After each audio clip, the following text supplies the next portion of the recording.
सभी मोहतरम हज़रात को अस्सलाम वालेकुम, नमस्ते। और सभी आए हुए मोअज़्ज़िज़ मेहमानों को मेरा बहुत बहुत सलाम।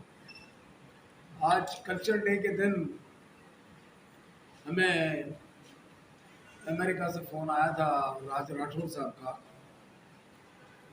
और बशीर मुंशी साहब ने फिर हमें मदऊ किया कि आप लोगों को यहाँ पे इस प्रोग्राम के अंदर आना है।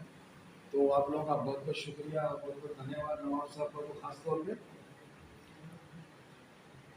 कल्चर डे सभी मिलके पाकिस्तान कराची के लोग, सिंध के लोग, हिंदू कम्युनिटी के हुए, सिंधी मेमन, सारी मतलब के जमात के लोग ये मिल के मनाते हैं और बड़ा अच्छा दिन होता है। कल्चर डे एक मोहब्बत का पैगाम है और ये पैगाम जो है हमें बरकरार रखना चाहिए और हम सबको मिलकर हमारे पाकिस्तान प्यारी धरती के अंदर हम सबको एक दूसरे के लिए मोहब्बत बांटनी चाहिए। यही हमारा कल्चर है।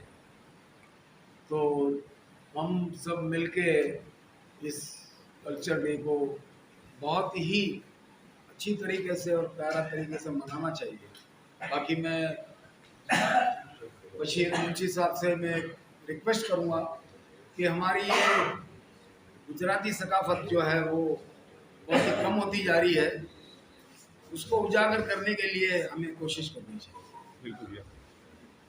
और बाकी आप लोगों का सबका बहुत बहुत शुक्रिया। Thank you very much.